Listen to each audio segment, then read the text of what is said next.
দুধ আছে, সুবহানাল্লাহ বলেন না? কয় পেয়ালা দুধ আছে? একটা পেয়ালা দুধ আছে গো নবী। এবার আপনার প্রাণের নবী যখন বললেন একটা পেয়ালা দুধ আছে, খবর পাইলেন।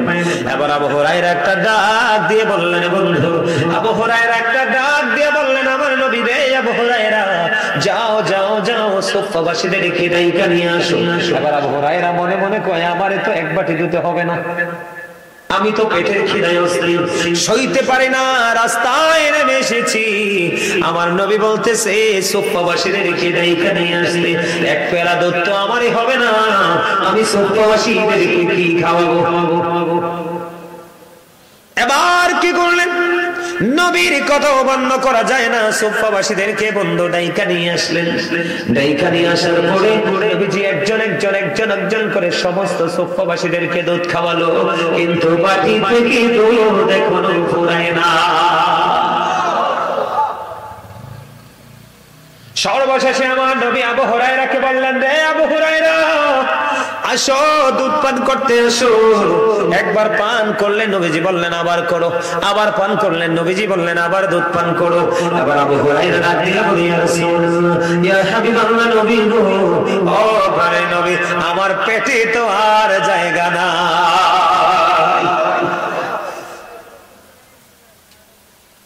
সুফফাবাসীদেরকে খাওয়ালেন, পেট ভরে দুধ খাওয়ালেন হযরতে আবু হুরায়রাকে। সর্বশেষে আমার নবী দুধ পান করলেন। তাহলে নবীর কথা মানলে লাভ হয় না লস হয়? বরকত হয় নাকি বরকত দূরে চলে যায়? শুধু এখানে ক্ষান্ত নয় বন্ধু, খন্দকের যুদ্ধের সময় হযরতে জাবের রাদিয়াল্লাহু তাআলা আনহু ওই যুদ্ধের ময়দানে আসতেন। আপনারা আমার প্রাণের নবীকে দেখে বললেন, নবী গো, আমার বাড়িতে কিছু খাবারের আয়োজন করেছে গো নবী, আমার বাড়ি কিছু আনসার সাহাবী নিয়ে চলুন চলুন চলুন, কিছু মুহাজির কিছু আনসার নিয়ে চলুন। খেয়াল করেন বন্ধু, খেয়াল করেন, আমার নবী কি শিক্ষা দিয়েছে। আমরা বন্ধু দুনিয়ার আরামটাকে এত বেশি বিলাসী ভাবে নিয়েছি, কিন্তু এই আরাম তো চিরস্থায়ী না। গতকালকের আগের দিন খেয়াল করেন, গতকালকের আগের দিন আমার সম্পর্কে ভাতিজি হয়, হঠাৎ করে বুকে ব্যথা, পেটে ব্যথা, হসপিটালের ডাক্তারের কাছে নিছে, রাখে নাই। আরেকটা লোকাল হসপিটালে নিছে, নিকটস্থ স্বাস্থ্য ক্লিনিকে নিছে, রাখে নাই। পরে কুমিল্লা মেডিকেল কলেজে আনছে। কুমিল্লা মেডিকেল কলেজে আনার পরে আপনার মেয়েটা সাথে সাথে মারা গেছে, মাত্র ইন্টারমিডিয়েটে পড়ে। কি করে? মাত্র ইন্টারমিডিয়েটে পড়ে। এবার বুঝতে পারছেন নি মানুষের হায়াতটা কত ছোট হইছে? কথা বলেন না? এইরকম মেয়ে, বাচ্চা মেয়েকে আপনার বুকে ব্যথা, পেটের ব্যথা মারা যাওয়ার কথা, কিন্তু মারা গেছে। আগের যুগের মানুষের হায়াত ছিল লম্বা, সুস্থতা ছিল বেশি, খাবার খাইতো সুস্বাদু, কিন্তু তাদের মধ্যে কোনো অহংকার ছিল না। কিন্তু এখনকার যুগের মানুষের মধ্যে অসভ্যতা বেশি, নোংরামি বেশি, হায়াত ছোট, সুস্বাদু খাবার তো খাইতে পায় না, সার। কিন্তু এত প্রতিকূলতা থাকার পরেও কিন্তু তাদের অহমিকা যায় না। কোনটা ভালো? আগের যুগের মানুষ। এখন থেকে দিন যত গড়াবে জাহান্নামের সংখ্যা ততই পৃথিবীতে আপনারা দেখতে পাবেন। কারণ মুরব্বীদের অন্তরে এখনো খুঁজতে পাওয়া যায়, তাদের মধ্যে এখনো আদব কায়দা নিয়ম নীতি আছে, কিন্তু এখনকার ছেলেরা এগুলোতে নাই। তার কারণ হলো এখনকার ছেলেরা এগুলো নিয়ে চর্চা করতে পছন্দ করে না, করে তারা বেঈমান কাফেরদেরকে নিয়ে চর্চা। ঠিক কিনা বলেন? খেয়াল করেন বন্ধু, কত মজার জিনিস। হযরতে জাবের বললেন, কিছু লোক নবীজি সঙ্গে সঙ্গে জানিয়ে দিলেন, তোমরা সবাই চলো জাবেরের বাড়িতে দাওয়াত। তোমরা সবাই কথা বলে না, কি করো? কিন্তু সব হযরতে জাবের রাদিয়াল্লাহু তাআলা তো সবাইকে দাওয়াত দেয় নাই। বন্ধুরি আমার, সবাই চলো। সবাই বন্ধু রওনা দিলেন জাবেরের বাড়ির দিকে। বরকতের কথা বলছি, খাওয়াইলে দিলে বরকত কমে না, বরং বরকত বাড়ে। জাবের দৌড়ে চলে গেলেন, যাইয়া বিবিকে ডাক দিলেন, বিবি, বিবি রে, আমি তো নবীকে বলছি কিছু আনসারী কিছু মুহাজিরকে নিয়ে আসার জন্য। আমি নিজে কানে শুনেছি আমার নবী সকল সাহাবায়ে কেরামকে দিয়ে রওনা দিয়েছে। জোরে জোরে বলুন সুবহানাল্লাহ। জাবেরের বিবি এবার একটা ডাক দিয়ে বললেন, স্বামী গো, আমার নবী তো রাহমাতাল লিল আলামিন নবী, আপনি টেনশন করেন না, নবীকে বাড়ি পর্যন্ত আসতে দেন। সুবহানাল্লাহ। ধীরে ধীরে ধীরে ধীরে বন্ধ বাড়ি পর্যন্ত সবাই আসলো। নবীজি বললেন, রুটির যে খামির, রুটি বানানোর জন্য যে খামির বানাইছে এটা আমার কাছে নিয়ে আসো। রুটি বানানোর জন্য যে খামির নিয়ে আসলো বন্ধ, নবীজি রুটির খামিরের মধ্যে একটু থতো মোবারক লাগাইয়া দিল, কইলো ঢাকনাটা সরাইও না, একদিক দিয়ে চিমটি দিয়ে রুটি বার করবা, রুটি বানাইবা আর খাইতে দিবা। এবার বললেন, গোস্তের পাতিল নিয়ে আসো। গোস্তের পাতিলের মধ্যে বন্ধ কি করলেন, নবীজির পবিত্র থতো মোবারক একটুখানি দিয়ে দিলেন। গোস্তের পাতিলের থেকে ঢাকনা সরাইও না, ঢাকনা সরাইও না, একদিক দিয়ে বন্ধ বের করতে বাড়তে থাকবা, দিতে থাকবা, জোরে জোরে কোন সুবহানাল্লাহ। এবার একদিক দিয়ে রুটি বানাইতেছে আর খাওয়াইতেছে, আর একদিক দিয়ে গোস্ত পাতিল থেকে বের করতেছে, খাইতে দিতেছে বন্ধ। দিতে দিতে দিতে দিতে দিতে দিতে 1000 মুহাজির আনসার সাহাবীকে খাওয়াইছে। জোরে জোরে কোন সুবহানাল্লাহ। কত হাজার? আর যারা বলেন কত হাজার? ওয়াজটা বাইরে বালা শুনেনি? শোনো শোনো, মাইকে সাউন্ড ঠিক আছে? কত হাজার? এদিকে তাকান না, কত হাজার? আর রুটি কাই কতটুকু জানবেন না? মাত্র 350 আটারে, মাত্র 350 আটার রুটির জন্য খামির বানাইছে। 1000 মুহাজির, 1000 আনসার বন্ধু খেয়েছে। কিন্তু খাবার পরে দেখলো যেমন রুটির খামির তেমন রয়ে গেছে রে, যেমন গোস্তের পাতিল তেমন গোস্তের পাতিলে রয়ে গেছে। মনে হয় যেন কেউ সেখান থেকে ভক্ষণ করেনি, অথচ পরিতৃপ্তির সাথে 1000 আনসারি সাহাবী, 1000 মুহাজির আনসার সাহাবী ভক্ষণ করেছে। জোরে জোরে সুবহানাল্লাহ। আমরা সেই নবীর উম্মত হিসাবে আমরা যদি সেগুলো চর্চা করি, আমরা বরকত পাবো কি পাবো না? কিন্তু বিশ্বাস থাকতে হবে যে আমার বরকত হবে। কিন্তু আমরা যদি বিশ্বাসটা ঠিকভাবে করতে না পারি, তাহলে কিন্তু আমাদের কোনো বরকত হবে না। আমার কথা বুঝতে পারছেন আপনারা? আরো যারা বলেন বুঝতে পারছেন? এবার আসেন বন্ধু, এটাও কিন্তু দান কিনা দাদা বলেন? এই যে মানুষে খাওয়ানো, এটা সদকা করা কিনা? টাকা খরচ হয় না? আর আরো জোরে কোন টাকা খরচ হয় কি হয় না? আব্দুল্লাহ ইবনে মাসউদ রাদিয়াল্লাহু তাআলা আনহু থেকে হাদিস খানা বর্ণিত। আমার দিকে তাকান, আপনার আমার প্রাণের নবী সাহাবায়ে কেরাম দেখে প্রশ্ন করলেন, তোমাদের মধ্যে এমন কি কেউ আছো রে নিজের সম্পদের চাইতে ওয়ারিসের সম্পদ বেশি পছন্দ করো? সাহাবীরা বললেন, ইয়া রাসূলুল্লাহ, ইয়া হাবিবাল্লাহ, নবী গো, আমাদের মধ্যে এমন কেউ নাই গো যে নিজের সম্পদের চাইতে ওয়ারিসের সম্পদ বেশি পছন্দ করে। আমার নবীজি বললেন, ওইগুলো হলো তোমার নিজের সম্পদ, যা তুমি ইন্তেকাল করার আগে আল্লাহর সন্তুষ্টির জন্য তোমরা খরচ করো। সুবহানাল্লাহ বলে না? একটা মানুষ মরার আগে আল্লাহর সন্তোষের জন্য যা খরচ করে, এগুলো হলো আপনার আমার নিজের সম্পদ। আর যা পৃথিবীতে রেখে যাব তা হলো ওয়ারিসের সম্পদ। এখন আমরা আগে নিজের সম্পদ জোগাড় করব না ওয়ারিসের সম্পদ? নিজের সম্পদ, ঠিক কিনা বলেন? নিজের সম্পদ আমরা যদি দান সাদকা, মানুষকে কাপড় চোপড়, মসজিদ মাদ্রাসা এতিমখানায় যদি আমরা দান করি, এটা আপনার আমার আপন সম্পদ হয়ে থাকবে। জোরে জোরে কোন ঠিক না বেঠিক? এখন আমাদের এই দেশের মানুষ কি দান সাদকা করতে চায়? এখন চায় না। আমাদের গ্রামে 32 বছরের পুরনো একটা মসজিদ, কত বছর? 32 বছরের পুরনো একটা মসজিদ। আশপাশে কত বড় বড় বিল্ডিং হয়েছে, কিন্তু মসজিদ কেউ করে নাই। মাটির দেওয়াল, টিনের চাল পড়ে আছে। আশেপাশে কত বিল্ডিং হয়েছে, করে নাই। আমিও তো গুনাহগার, মসজিদের কাজটা ধরেছি মাত্র 5 মাসে শুরু থেকে শেষ কমপ্লিট করে ফেলেছি। সুবহানাল্লাহ বলেন না? একদম টাইলস করে, কি করে? টাইলস করে, একদম টাইলস করে 5 মাসে, মাত্র 5 মাসে ভিতর বাহির কমপ্লিট করে আগে 5 ওয়াক্ততে অঞ্জুমা চালু করে দিছি। আমার সুবহানাল্লাহ কোন না কি? আরে ব্যাকে মিলে কোন সুবহানাল্লাহ। আমরা কি গত বছরের তুলনায় এই বছর দুর্বল? হ্যাঁ, গত বছর মুসল্লি কি শক্ত আছিল না? আসলে এডি মনে সব হাইব্রিড খানা খাইছে এই এক বছর। হ্যাঁ, বন্যা দুর্বল করিয়ে লাইছে। হ্যাঁ হ্যাঁ, বন্যা দুর্বল করিয়ে লাইছে। না দুর্বল হানি হইছে নেই, হানি বলে উঠছে কোন আন্দি? আই তো হানি দেখি না। ইয়ানো হানি আইবু কিল্লাই আনি তা বলেন আপন গতি যেদিকে সেদিকে যায় ঠিক না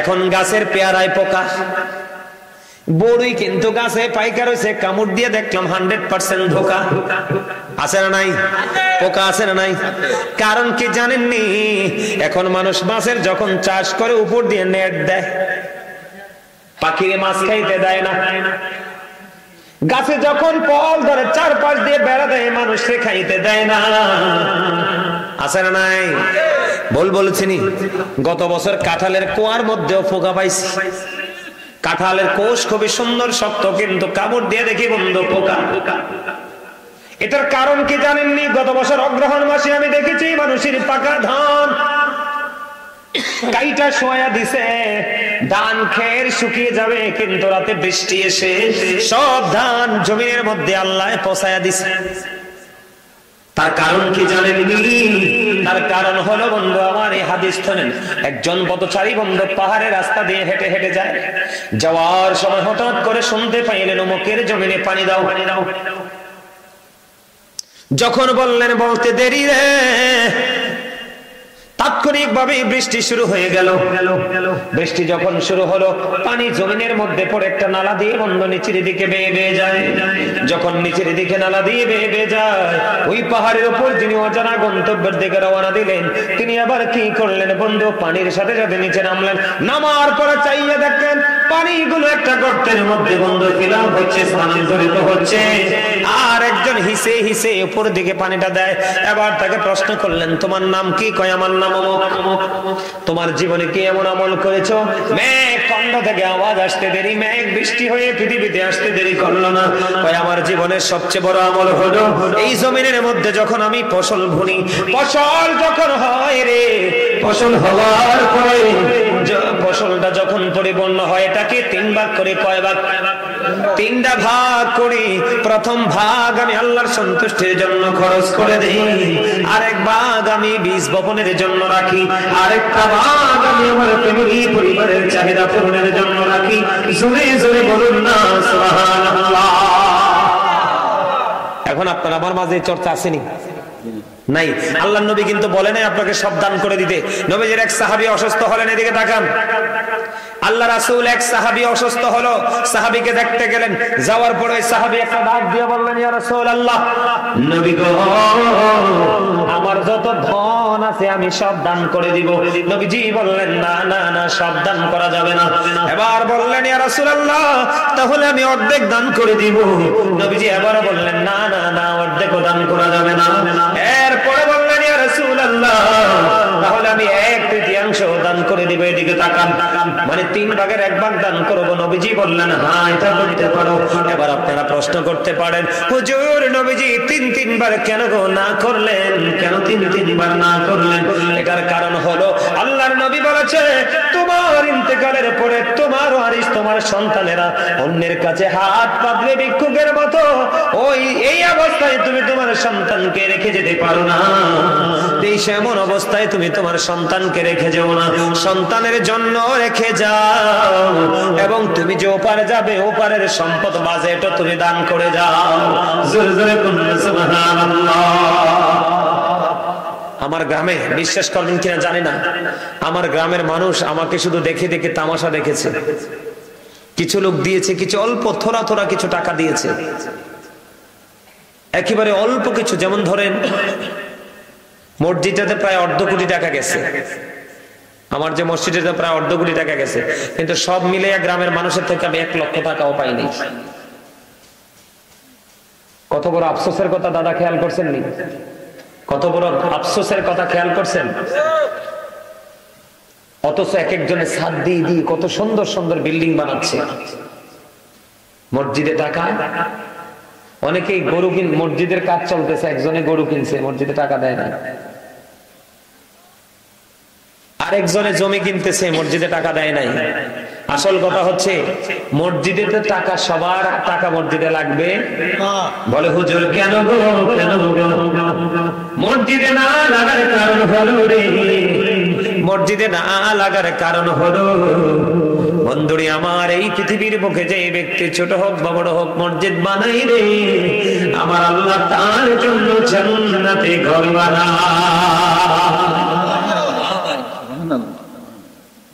হাদিস শরীফের মধ্যে এসেছে জান্নাতের বাগানটা আবার ছোট হোক বা বড় হোক, মাটির হোক বা টিনের হোক বা পাকা ইটের হোক, ছোট হোক বা বড় হোক, দুনিয়ায় যদি তোমরা কেউ মসজিদে সাহায্য করো, মসজিদে দান করো, তুমি তার চেয়ে দুনিয়া এবং দুনিয়ার চেয়ে উত্তম জান্নাতে ঘর তুমি বরাদ্দ পাবে। সুবহানাল্লাহ বলেন না? আরো জোরে বলেন।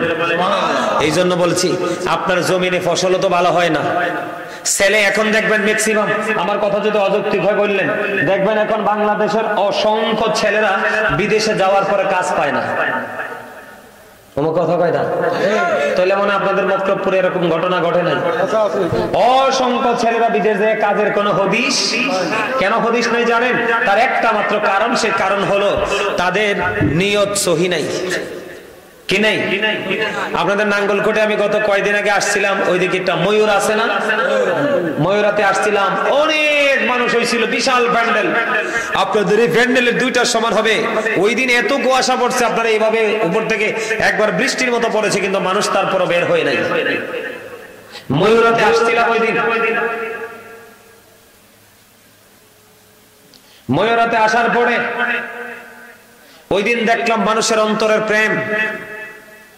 ওয়াজ করতে করতে আবার কিনে আমার বলতেছে, হুজুর আমাদের মসজিদের অবস্থাটা একটু বেহাল অবস্থা, একটু যদি একটু সাহায্য করতেন। পরে মানুষের কাছে হাত পাতলাম, যথেষ্ট মানুষ দিয়েছে মসজিদের জন্য। হুজুর এই জায়গায় সে কাজটা আটকাই গেছে, যার যতটুকু সাধ্য আছে, যার এক বস্তা সিমেন্ট দেওয়ার অধিক ক্ষমতা আছে সেও দিয়ে গেছে। আমি এখানে এই জন্য আপনাদেরকে বিভিন্ন দিক দিয়ে বুঝাইছি। আপনাদের এখানে আসার পরে খবর পাইছি এখানে নাকি ওযুখানা হয় নাই। আপনাদের এখানে ওযুখানার কাজ বাকি আছে মসজিদে। এই কাজটা আপনারা সবাই সম্মিলিতভাবে করতে চান কি চান না? নাকি চলে যাবেন আমার থুইয়া? আর জোরেন চলে যাবেন? হ্যাঁ, ওযুখানার কাজ বাকি। মানে ওযুটা করাইবেন যে আপনি কেমন সওয়াব পাইবেন জানেননি? আর জোরে কর না। কারণ লা তুকবালু সালাতুন বিগাইরি তুহুর ওয়ালা সাদাকাতুম মিন কুরুন, পবিত্রতা ছাড়া ইবাদত কবুল হয় না, হালাল টাকা না হইলে দানও কবুল হবে না। তাহলে নামাজের আগে আপনাকে পবিত্র হতে হবে, আর পবিত্র হতে হলে ওযু করা লাগবে। সুবহানাল্লাহ বলেন না? আর জোরে বলেন সুবহানাল্লাহ। এই ওযুর জায়গা না থাকলে নামাজ পড়বেন কিভাবে? এটা আগে দরকার। এবং টয়লেট আপনাদেরকে আগে ভালো করে বানানোর দরকার। কারণ আপনাকে পরিপূর্ণ পবিত্র হয়ে মসজিদে প্রবেশ করতে হবে। আপনারা করবেন কিনা? এই আমার দিকে তাকান। আমার নবীজি বন্ধু জানিয়ে দিয়েছে, পৃথিবীর মানুষ, পৃথিবীতে তোমরা দুই ধরনের মানুষের সাথে কম্পারিশন করো। কয় ধরনের মানুষ? দুই ধরনের মানুষ। এবার আপনারা আমাকে প্রশ্ন করতে পারেন, বলে হুজুর এই দুই ধরনের মানুষেরা কারা? আমার নবী বলেছেন তোমার সমাজে এই দুই ধরনের মানুষ আছে। একজন মানুষ হলো সুশিক্ষায় শিক্ষিত, একটা হলো শুধু শিক্ষিত। নবীজি বলেছেন যে ব্যক্তি সুশিক্ষায় শিক্ষিত ব্যক্তিটা তার শিক্ষার আলো দিয়ে সমাজ থেকে অন্ধকার দূর করে দেয়। তুমি ওই ব্যক্তির সাথে কম্পিটিশন করো যে আমি এমন শিক্ষিত হয়ে সমাজ থেকে অন্ধকার দূর করে দিব। হুজুর আরেকটা পার্সনকে, আরেকটা দলকে আমার নবী বলেছেন, আরেকটা দল হলো তোমার সমাজের ধনী মানুষ এবং দানবীর। ধনী মানুষ এবং দানবীর, যেই ব্যক্তি ধন উপার্জন করে শুধু আল্লাহর সন্তুষ্টির জন্য খরচ করে। সুবহানাল্লাহ বলেন না কেন? আর জোরে বলেন সুবহানাল্লাহ। এখন বন্ধুরে আমার নবীজি বলে দিয়েছেন এইভাবে তোমরা কাজ করো। কারণ আপনি ইমানদার হতে হলে, আপনি মুমিন হতে হলে আপনাকে একটা কাজ করতে হবে। সূরা বাকারার শুরুতে আল্লাহ বলেছেন আল্লাযীনা ইউমিনুনা বিল গায়বি ওয়া ইউকিমুনাস সালাতা ওয়া মিম্মা রাযাকনাহুম ইউনফিকুন। আমার আল্লাহ বলেছেন সাবধানে ওরা এখানে যারা অদৃশ্য বিশ্বাস করে, সালাত কায়েম করে, ওয়া মিম্মা রাযাকনাহুম ইউনফিকুন। আল্লাহ রাব্বুল আলামিন বলতেছে আল্লাহ যে সম্পদ দিয়েছে আপনাকে, এই সম্পদ থেকে যারা দান করে, জোরে জোরে বলুন সুবহানাল্লাহ। এখন আমি যদি আপনাদের কাছে একটুখানি সাহায্যের হাত বাড়াই, আপনারা দিবেননি? মসজিদের ওযুখানার জন্য কথা করে দিবেননি আপনারা? আমি কি আপনাকে বলছি ওই সাহাবীর মতো সব দিতে বলছিনি? অর্ধেক দিতে বলছিনি? অর্ধেক না, সব না, আপনার সাধ্যের মধ্যে যতটুকু থাকে আপনারা দিলে ওই ওযুখানার কাজ হবে, আপনারা না দিলে ওযুখানার কাজ হবে। আল্লাহর ঘরের কাজ কখনোই বন্ধু থেমে থাকে না। এটা আল্লাহর প্রিয় বান্দাদের হাত দিয়ে বন্ধু এটা উঠে, ঠিক কিনা বলেন? আরো যারা বলেন উঠে যায় কি যায় না? এখন আপনারাই মসজিদের জন্য দান করবেন নি? করবেন? করবেন? দান করলে লাভ না লস? হ্যাঁ, লাভ। কেমন লাভ জানেননি আপনারা? একটা গরুর বাচ্চা, আমাদের বাংলাদেশের অনেকে গরুর বাচ্চা, ছাগলের বাচ্চা, মুরগির বাচ্চা কিনে না, হাঁসের বাচ্চা। বাচ্চা যখন বড় হয়, পারফেক্ট হয়, বা মুরগি বন্ধু হাঁস ডিম দেয়, কথা বলেন না কেন? যখন ডিম বিক্রির সময় হয় সে ডিম বিক্রি করে, যখন বাচ্চা ফোটানোর সময় হয় ডিম মুরগির নিচে দিয়ে দেয়, ডিম পাশের বাচ্চা ফুটে একটা একটা করে করে দুইটা করে করে তিনটা এমনি করে করে বন্ধু অনেক বাচ্চা হয়ে যায়। গরু একটা কিনলে অনেক গরু হয়ে যায়, ছাগল একটা কিনলে অনেক ছাগল হয়ে যায়। ঠিক এই পৃথিবীর বুকে আপনি 1 টাকা দান করে যাবে, এই দান আপনাকে কাল হাসরের ময়দানে বন্ধু পাহাড়ের মতো বন্ধু, একটা গরু থেকে যেমনি পুরো গৃহ গোয়াল ঘরটা পুড়ে যায়, 1 টাকা দান থেকে আপনি কত হাজার কোটি টাকার বেনিফিট পাবেন সেটা কল্পনাও করতে পারবেন না। এই জন্য বলবো মসজিদের জন্য দান করবেন, মাদ্রাসার জন্য করবেন, রাস্তার জন্য করবেন, গরিবের এতিমদের অসহায়দের করবেন, যার বস্ত্র নাই তাকে বস্ত্র দিবেন, যার টাকা নাই সামর্থ্য থাকলে টাকা দিয়ে সাহায্য করবেন, যার খাবার নাই সামর্থ্য থাকলে খাবার দিয়ে সাহায্য করবেন, কিন্তু কখনোই অপচয় করা যাবে না। কথা বলেন ঠিক না? ঠিক। আরো জোরে আপনারা কি আমাকে একটু সাহায্য করবেন? ওমা আওয়াজটা যখন ছোট হয়ে গেল, বেশি হয় না তো, মাত্র 11:30। আপনারা যত তাড়াতাড়ি দিবেন, মানুষ আপনারা যত তাড়াতাড়ি দিবেন, আমি তত তাড়াতাড়ি আপনাদেরকে নিয়ে একটু তাদেরকে একটু কালেকশন ছোট্ট করে দিয়ে দোয়া করে আপনি আমরা সবাই যাব। রাজি আছেন? আমার কথা কয় না? রাজি নাই আপনারা? আছেন? বলেন সর্বপ্রথম যে হুজুর এই মসজিদের ওযুখানার জন্য আমি দিব, একজন দাঁড়ান সর্বপ্রথম। গত বছর কিন্তু আপনারা ওযুখানার জন্য আমি 10,000 টাকা দেব। সভাপতি আজকে মাহফিলের সভাপতি বন্ধুরি আমার, আজকের মাহফিলের সভাপতি সাহেব জনাব আলহাজ নুরুল হক সাহেব। বন্ধুরি আমার, আজকের মাহফিলের সভাপতি তিনি, মসজিদের সভাপতি তিনি। এই ওযুখানার জন্য দিবেন 10,000 টাকা। মারহাবা। আল্লাহ গো, আল্লাহ আলহাজ নুরুল হক সাহেবকে তুমি কবুল করে নাও। আল্লাহ ওনার জীবনের গুনাহগুলি মাফ করে দাও। আল্লাহ ওনার হায়াতের মধ্যে তুমি বরকত দিয়ে দাও। আল্লাহ ওনাকে তুমি নেক হায়াত তুমি বাড়িয়ে দাও। আপন স্বজন যারা কবরে, আল্লাহ প্রত্যেকের কবর আযাব তুমি বন্ধ করে দাও। আল্লাহ দুনিয়ায় যারা বেঁচে আছে সবাইকে তুমি নেক হায়াত তুমি বাড়িয়ে দাও। আল্লাহ মসজিদের পবিত্রতার জন্য, এই ওযুখানার জন্য তিনি দান করেছেন গো আল্লাহ, ওনার দানের সিরায় ওনাকে তোমার প্রিয় বান্দাদের অন্তর্ভুক্ত করে নাও। জোরে জোরে কন্যা আমিন। হুজুর আমার 2 ছেলে বাহরাইনে আছে, দোয়া করে দিন। আজকের মাহফিলের সভাপতি সাহেব আলহাজ নুরুল হক সাহেব, মসজিদের সভাপতি সাহেব, ওনার 2টা ছেলে বাহরাইনে আছে, দোয়া চেয়েছে আল্লাহ। আল্লাহ এই তোমার ঘর মসজিদের পবিত্রতার জন্য, ওযুখানার জন্য দান করেছে, এই দানের উসিলায় ওনার সন্তানদেরকে অনেক উপার্জনের ব্যবস্থা তুমি করে দিও, রহমত বরকত তুমি দিয়ে পরিপূর্ণ করে দিও। জোরে জোরে কন্যা আমিন। কাজী মুজাম্মেল হক, মাস্টার কাজী মুজাম্মেল হক, উনি নগদ দিয়ে দিয়েছেন 5,000 টাকা। মারহাবা। আরো ধরে কন্যা মারহাবা। আপনারা চলে যাচ্ছেন কেন?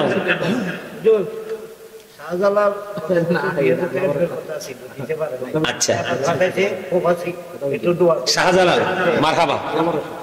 আল্লাহ গো, আল্লাহ আমার এক ভাই শাহজালাল, ছেলে আবার কামাল, আরেকজন প্রবাসী, হে দিব 5,000 এটা দিছে 2,000। এটা কে দিছে? শাহজালাল। আপনার ছেলে? আচ্ছা, শাহজালাল দিয়েছেন 2000, আরেকজন ইয়াসিন দিবেন 2000, কামাল দিবেন 5000। মারহাবা বলেন না। ইয়া রাব্বুল আলামিন। চাচা আপনার নাম কি? জরুল হক। তিনজন প্রবাসী। আল্লাহ নুরুল হক আমার চাচা, এক এক করে জামাল 1000। জামাল কষ্ট বেশি কষ্ট আছে, একটু দোয়া করুন। জামাল আছে, জামাল দিবেন 1000 টাকা। আমার চাচা নুরুল হক সাহেবের ছেলে, 3 ছেলে। জরুল হক। জহিরুল হক, ওনার এক ছেলে দিয়েছেন নগদ 2000, আরেক ছেলে দিবেন 2000 টাকা, আরেক ছেলে দিবেন 5000 টাকা। আল্লাহ আমার চাচা এবং তার সন্তানদেরকে তুমি কবুল করে নাও। আল্লাহ, আল্লাহ তাদের হায়াতের মধ্যে তুমি বরকত দিয়ে দাও। আল্লাহ তাদের জীবনের গুনাহগুলি মাফ করে দাও। আল্লাহ তাদের ওসিলায় আল্লাহ তাদেরকে তোমার প্রিয় বান্দা বলে তুমি কবুল করে নাও। আরেকটা ছেলে জামাল বড় বিপদে আছে গো, ওযুখানার জন্য দিবেন 1000 টাকা। আল্লাহ জামালকে তুমি কবুল মঞ্জুর করে নাও। জোরে জোরে বলো না আমিন। এই দান করা এবং কালেকশন করা যে কত মজার জিনিস, এই জায়গাটাতে মন থেকে না আসলে কোনোদিন অনুভব করা যায় না, ঠিক কিনা বলেন? এটা যে কত প্রেমের জিনিস, মজার জিনিস। এই টাকা তো দিচ্ছেন না, এগুলো আল্লাহর কাছে আপনি জমা রাখতেছেন। দুনিয়াটা কিন্তু শেষ হয়ে যাবে, এটা কোনোদিন শেষ মনে রাখতে হবে। এগুলো হচ্ছে বুদ্ধিমান মানুষের কাজ, চালাক মানুষের কাজ এগুলো।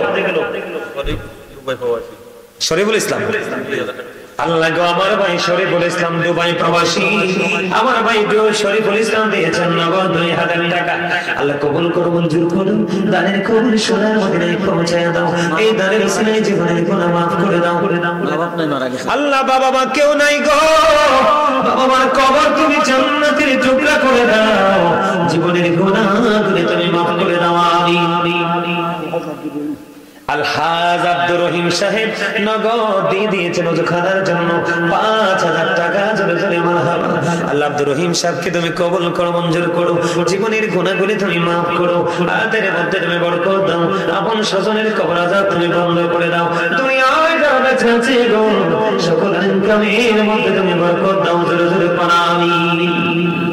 মরহুম জোবাইর ব্যাপারে ছেলে মোহাম্মদ তাজুল ইসলাম, আমার দুই জায়গায় বাসালে। আপনার নাম কি? তাজুল ইসলাম সাহেব, ওনার বাবা মা কেহ নাই রে, বাবা মার জন্য তো আছে, নগদ দিয়ে দিয়েছেন 2000 টাকা। আমার হাবা। আল্লাহ চাচা তার বাবা মার জন্য তো আছে, তার বাবা মাকে তুমি কবুল করে নাও, কবরটাকে জান্নাতের টুকরা করে দাও। আল্লাহ সকাল তো সন্ধ্যা নবীজির দিনদার তুমি নসিব করে দাও। আজকের দানের ওসিলায় তোমার প্রিয় বলে কবুল করে নাও। আমিন। মসজিদের মুতাওয়াল্লি অ্যাডভোকেট খানজান আলী 10,000 টাকা। কই আছে? ঢাকাতে ওই 10 করে আছে। এখন তো নাই। জি আছে। কেউ উপস্থিত আছে? না, এখন উপস্থিত নেই। বলছি মসজিদের মুতাওয়াল্লি সাহেব Khanjan Ali advocate, advocate barrister Khan Jahan Ali, উনি দিবেন ওযুখানার জন্য 10,000 টাকা। আমার হাওয়া। আল্লাহ অ্যাডভোকেট খান জাহান আলী সাহেবকে তুমি কবুল করে নাও। মারা গেছে। আল্লাহ মা আছে, বাবা নাই, মার হায়াত বাড়িয়ে দাও, বাবার কবর আযাব বন্ধ করে দাও। আমরা ইনকামের মধ্যে তুমি বরকত দিয়ে দাও। জোরে জোরে বলো আমিন। হ্যাঁ হ্যাঁ, দিয়ে দিছি, দিয়ে দিছি। এটা কে দিছে? আলী নূর বাবু নগদ 5000, বাকি বাবু আলী নূর, আলী নূর বাবু, ওই আলী নওয়াব আবু মিয়া, তিনি নগদ দিয়েছেন 5000 টাকা। আরো প্রতিশ্রুতি দিয়েছেন আরো দিবেন 5000 টাকা। চলে ধরো কন্যা মারহাবা। আল্লাহ কবুল করো, মঞ্জুর করো। দানের কবুল সোনার মদিনায় পৌঁছায় দাও। জোরে বলো আমিন। খুরশেদ আলম 2000 টাকা। খুরশেদ আলম নগদ দিয়েছেন 2000 টাকা। চলে চলে কন্যা মারহাবা। আল্লাহ খুরশেদ আলমকে তুমি কবুল করো, জীবনের গুনাহগুলি মাফ করো। উবাইদুল হক 5000 টাকা দিবে। ওবাইদুল হক দিবেন 5000 টাকা। মারহাবা। মারহাবা বলেন না, দানের সওয়াব হবে তো। আপনারা যায়েন না, বসেন, আমি শেষ করে দিচ্ছি। মাত্র 30 মিনিট। আপনারা সবাই একটু আল্লাহর রাস্তায় দান করে নাও, আমি খুশি হব। এগুলো থাকবে আপনার আমার জন্য চিরকাল অমর হয়ে থাকবে, ঠিক না বলেন? আর বলেন। হ্যাঁ বলেন, নামগুলো বলেন। জনাব নুরুল নবী সিঙ্গাপুর প্রবাসী 5000 টাকা। জনাব নুরুল নবী সিঙ্গাপুর প্রবাসী দিবেন 5000 টাকা। মারহাবা। আল্লাহ দুজনকে তুমি কবুল করে নাও, জীবনের গুনাহগুলি তুমি মাফ করে দাও। হায়াতের মধ্যে তুমি বরকত দিয়ে দাও আল্লাহ, দানের উসিলায় তাদের জীবনের গুনাহগুলি মাফ করে দাও। আপন স্বজনের কবর আযাব কিয়ামত পর্যন্ত তুমি বন্ধ করে দাও। কাজী নজরুল ইসলাম 5000 টাকা, জনাব কাজী নজরুল ইসলাম দিবেন 5000 টাকা। মারহাবা, আল্লাহ কবুল করো, মঞ্জুর করো। দানের খবর তুমি সোনার মদিনায় পৌঁছে দাও। এই দানের উসিলায় আল্লাহ তাদেরকে তোমার প্রিয় বলে কবুল মঞ্জুর করে নাও, আমিন। 3 জন মহিলা দিয়েছেন 300 টাকা। মারহাবা। ওমর ফারুক আমার ভাতিজা, সৌদি আরব প্রবাসী, 5000 টাকা দিবে। ওমর ফারুক সৌদি আরব প্রবাসী, ওমর ফারুক দিবেন 5000 টাকা। মারহাবা, আরো জোরে বলুন মারহাবা। এই দোয়া লাগতো না, রাত কি বেশি হয়ে গেছে? হ্যাঁ, এগুলা কি ইবাদতের অংশ না? এগুলা কি ইবাদত না? সাফিয়া খাতুন 100 টাকা। মারহাবা, আল্লাহ কবুল করো, মঞ্জুর করো। দানের খবর সোনার মদিনায় পৌঁছে দাও। এই দানের সিলাই জীবনের গুনাহগুলি মাফ করে দাও। হায়াতের মধ্যে তুমি বরকত দিয়ে দাও। মনে যত আশা সব আশা তুমি পুরা করে দাও। জোরে জোরে পড়া আমিন। মোহাম্মদ সবুজ দিবে 2000 টাকা, ব্যবসায়ী। মোহাম্মদ সবুজ বিজনেসম্যান, উনি দিবেন 2000 টাকা। মারহাবা। এটা কে দিছে? আমার ভাই নজরুল ইসলাম দিয়েছেন নগদ 500 টাকা। মারহাবা, আল্লাহ কবুল করো, মঞ্জুর করো। দানের খবর সোনার মদিনায় পৌঁছে দাও। এই দানের উসিলায় জীবনের গুনাহগুলি মাফ করে দাও। হায়াতের মধ্যে তুমি বরকত দিয়ে দাও। আল্লাহ তাদেরকে তোমার প্রিয় বলে কবুল মঞ্জুর করে নাও। জোরে জোরে কোন আমিন। আর একটু মহব্বতে বলুন আমিন। আর কে আছেন বলেন? মা বোনদেরকে বলবো, এখন দিতে পারবেন না, কোনো সমস্যা নেই। আব্দুল কুদ্দুস ওযুখানার জন্য নগদ দিয়ে দিয়েছেন 1000 টাকা। মারহাবা, আল্লাহ কবুল করো, মঞ্জুর করো। দানের খবর সোনার মদিনায় পৌঁছে দাও, আমিন। রুবেল মাধবপুর থেকে বাবা মার জন্য দোয়া চেয়ে দিয়েছেন 500 টাকা। মারহাবা, আর জোরে বলেন না মারহাবা। জামেলা বেগম, জাহানারা বেগম নগদ দিয়েছেন 100 টাকা। মারহাবা, আল্লাহ জাহানারা বেগমকে তুমি কবুল করে নাও। শামসুন নাহার গরিব মানুষ নগদ দিয়েছেন 100 টাকা। মারহাবা, আল্লাহ কবুল করো, মঞ্জুর করো। দানের খবর সোনার মদিনায় পৌঁছে দাও। এই দানের উসিলায় জীবনের গুনাহগুলি মাফ করে দাও। হায়াতের মধ্যে তুমি বরকত দিয়ে দাও। আপন স্বজনের কবর আযাব তুমি বন্ধ করে দাও। ইয়া রাব্বুল আলামিন, আমাদের সবাইকে তোমার প্রিয় বান্দাদের অন্তর্ভুক্ত করে নাও। জোরে জোরে কোন আমিন। আর কি আছেন বলেন? ডিসেম্বরের 3 তারিখ গরিপুরের এখানে গেছে এক মাহফিলে। এও মসজিদের সমস্যা, অনেক কাজ বাকি। হুজুর একটু কালেকশন করে দেন। কালেকশন করে দিছি। নুরুন নবী 5000 টাকা লেখাইছেন, 2000 টাকা নগদ। নুরুন নবী